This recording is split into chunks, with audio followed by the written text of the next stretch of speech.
बेहतरीन drama serial फर्क के इस एपिसोड में आप देखेंगे कि दानियाल कॉल करता है आइजल को और आइजल को कहता है कि मैं आपसे मिलना चाहता हूँ, जिस पर आइजल जवाब देती है कि क्यों नहीं, मैं भी आपसे मिलना चाहती हूँ। इस तरह से दोनों की मुलाकात होती है और वहाँ पर आइजल कहती है कि मुझे ऐसा लगता है कि जैसे आप उम्र में मुझसे काफ़ी ज़्यादा बड़े हैं। आगे से दानियाल कहता है कि जब मैंने आपको पसंद किया था तो मैंने ये चीज़ नहीं देखी थी कि आप उम्र में मुझसे काफ़ी ज़्यादा छोटी हैं। तो इसलिए बेहतर यही है कि इन बातों को डिस्कस किए बगैर कोई और बात की जाए, यानी कि बात की जाए कि मैं आपको कितना पसंद करता हूँ और कब तक मैं आपके घर रिश्ता बेच के आपका हाथ आपके बाप से मंगवा सकता हूँ। जिस पर अज़ल कहती है कि नहीं, अभी इस बात पे बहुत वक्त है, क्योंकि अभी मेरी पढ़ाई जो है वो जारी है, तो मैं अपनी पढ़ाई को करना चाहती हूँ, फिर ये बातें सोची जाएंगी। इस पर आइज़ल कहती है कि अभी आपको सब्र करना होगा अगर आप मुझसे प्यार करते हैं। वैसे मुझे हैरानगी है कि आखिर आप मुझे कैसे पसंद करने लगे, कैसे आपको मैं अच्छी लगी, मुझे तो इस स्टोरी की बिल्कुल भी कोई समझ नहीं आ रही है। दानियाल समझ जाता है कि ये काफ़ी शातिर लड़की है और इसको फंसाना काफ़ी मुश्किल काम हो सकता है, क्योंकि उसकी हर एक बात में कोई ना कोई चालाकी होशियारी शामिल थी। दानियाल को समझ आ जाती है। दानियाल को ये भी पता चल जाता है कि इर्सा और आइज़ल में काफ़ी फ़र्क है, क्योंकि इर्सा काफ़ी सादी तबीयत की है, लेकिन आइज़ल में बहुत ज़्यादा डिफरेंस है। इसलिए सोचता है कि मुझे बहुत ही मुहतात रह के सारा कुछ करना होगा, बड़ी ही होशियारी से नया कदम उठाना होगा, क्योंकि आइज़ल काफ़ी चालाक लड़की है और इसको निपटना काफ़ी मुश्किल हो सकता है। ईर्ष्या तो बड़े ही ख्वाब सजा के बैठ चुकी है और वो समझ रही है कि दानियाल एक वाहिद है जो सिर्फ और सिर्फ उसको ही पसंद करता है, लेकिन वो एक बहुत बड़ी भूल में बैठी हुई है। ईर्ष्या समझ रही है कि वो बहुत ही अच्छा लड़का है, जिसकी वजह से वो उसके और ज़्यादा करीब आती जाएगी और उससे बातचीत का सिलसिला इसी तरह से शुरू हो जाएगा। इसके बाद आप देखेंगे पहले तो बात दोस्ती तक ही रहेगी, यानी कि वो इसको कहेगा कि मुझे आपसे मिलकर काफ़ी ज़्यादा अच्छा लगा है। आगे से वो कहती है कि मैं भी आपसे मिलकर बहुत ज़्यादा खुश हुई हूँ। दोनों की काफ़ी देर बातचीत चलती रहती है, क्योंकि उनकी पहले तो अचानक से मुलाकात होती है, लेकिन फिर दोबारा से जैसे ही उनकी मुलाकात होती है तो उनकी आपस में गहरी दोस्ती हो जाती है। इस चीज़ का कमाल को तो ख़ैर बिल्कुल भी नहीं पता, लेकिन आप देखेंगे कि ईर्सा जो है काफ़ी दिनों से कुछ खामोश रहने लग जाती है, जिसकी वजह से कमाल परेशान है। कमाल ईर्सा से कहेगा कि आखिर अब तुम्हें क्या परेशानी है, अब तुम परेशान क्यों हो, क्योंकि मैंने तो तुम्हें इजाज़त दे दी है और खुली छूट दी है, जाओ जाके जॉब करो और अपनी लाइफ बनाओ, फिर आखिर इसमें टेंशन वाली बात क्या है। इस पर वो कहती है कि मुझे ऐसा नहीं लगता है कि आप किसी भी बात पर एक जगह ठहर जाएंगे, यानी कि आपका फैसला किसी भी वक्त बदल सकता है, क्योंकि मैं जानती हूँ कि आप आइजल से बहुत ज़्यादा प्यार करते हैं, जिसकी वजह से आप जब भी उस वो कुछ कहेगी तो आप आंखें बंद करके फिर से उसकी बात पर यकीन कर लेंगे।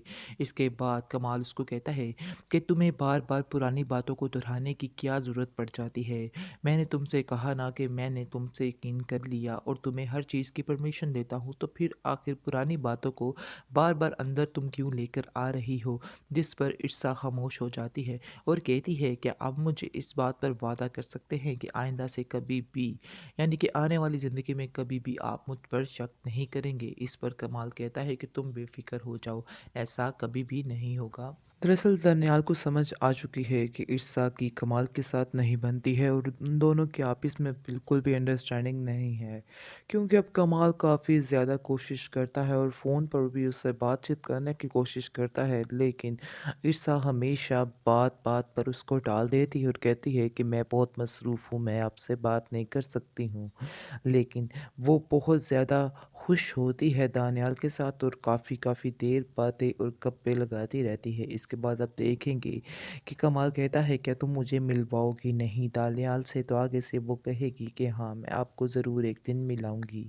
लेकिन अचानक ही उनकी मुलाकात हो जाती है, जिसकी वजह से वो दानियाल को देखकर एकदम से चौंक सा जाता है, क्योंकि जैसे ही वो ईर्सा और दानियाल को देखता है कि वो दोनों आपस में काफ़ी ज़्यादा खुश हैं और काफ़ी ज़्यादा बेतकल्लुफ़ाना अंदाज में बातें कर रहे हैं, जिसकी वजह से देखकर कमाल काफ़ी ज़्यादा हर्ट होता है। लेकिन वो किसी से कुछ भी नहीं कहता है। जैसे ही वो घर आता है मज़ीद परेशान रहता है और इसके बाद आप देखेंगे कि वो दिल ही दिल में सोचता है कि हकीकत तो यही है कि मुझे सब लोगों ने समझाया, सब लोगों ने ये कहा कि तुम्हारा और रिश्ता का कोई भी जोड़ नहीं है, लेकिन मैंने कहा नहीं, ये सिर्फ़ और सिर्फ़ किस्मत का लिखा है, इसमें कोई भी बात नहीं है। इरसा मेरे साथ बहुत ज़्यादा खुश है, लेकिन मुझे आज इस चीज़ का अंदाज़ा हो चुका है कि इरसा मेरे साथ कुछ नहीं है, बल्कि वो एक मजबूरी के तहत ये रिश्ता निभा रही है। आज मुझे इस चीज़ का अंदाज़ा हो रहा है। उसने कभी कहा तो नहीं, लेकिन मुझे ऐसा लगता है कि जैसे वो अब मुझसे छुटकारा चाहती है। इसके बाद आप देखेंगे कि ईर्षा जो है वो कमाल से कहती है कि आपको कैसा लगा दानियाल? तो आगे से वो जवाब देता है कि तुम मुझे बताओ कि तुम्हें दानियाल कैसा लगा? इस पर वो कहती है कि वो बहुत ही अच्छे हैं। इसके बाद वो समझ जाता है कि दाल में कुछ काला है, कोई ना कोई कहीं न कहीं गड़बड़ ज़रूर है। दूसरी तरफ आप देखेंगे कि उसकी फूफो कमाल की घर में रहने के लिए आ जाएगी। और जैसे ही घर में रहने के लिए आएगी तो देखेगी कि घर का माहौल बहुत ज़्यादा ख़राब से ख़राब होता जा रहा है, जिसको देखकर वो काफ़ी ज़्यादा परेशान होती है, क्योंकि इर्सा जो है वो पहले वाली इर्सा तो रहती ही नहीं। ना तो वो कमाल की तरफ ध्यान देती है और ना ही वो घर की तरफ ध्यान देती है। हालाँकि वो तो फूफो का भी लिहाज़ नहीं कर रही है। जैसे ही वो घर में आती हैं तो सारा कुछ छोड़-छाड़ कर वहाँ से चली जाती है और अपनी ही ज़िंदगी में मगन हो जाती है, जिसको देखकर उसकी फूफो कमाल की काफ़ी परेशान होती है और कमाल को बुलाती है कि मैं तुमसे कोई बात करना चाहती हूँ। जिस पर वो कहता है कि आखिर ऐसी क्या बात है कि आपने मुझे बुलाया? तो आगे से वो कहती है कि मैं तुम्हें कहना चाहती हूँ कि इर्सा के मिजाज मुझे कुछ ठीक नहीं लग रहे हैं, तुम्हें इस पर गहरी नज़र रखनी होगी। आगे से वो कहता है कि आपको कोई गलतफहमी हुई है।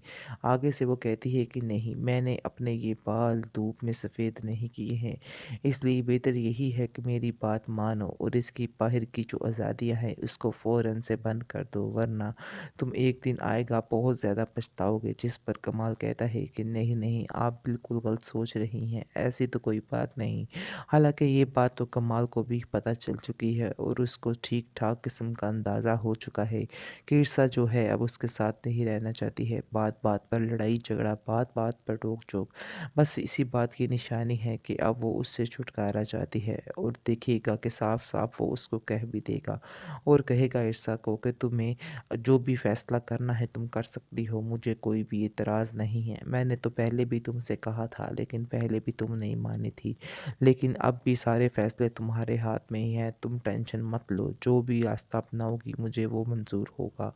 आगे शीर्षा कहती है कि मैं कुछ वक्त चाहती हूँ और मैं वैसे भी तुम्हारे साथ नहीं रहना चाहती, लेकिन मुझे कुछ थोड़ा सा वक्त दो ताकि कुछ वक्त के बाद मैं सारा कुछ हैंडल कर सकूँ और तुम्हें छोड़ने पर भी आमादा हो सकूँ। जिस पर कमाल खामोश हो जाता है, क्योंकि कमाल वाकई में उससे बहुत ज़्यादा प्यार करने लग जाता है, जो छोड़ना बहुत मुश्किल लग रहा है।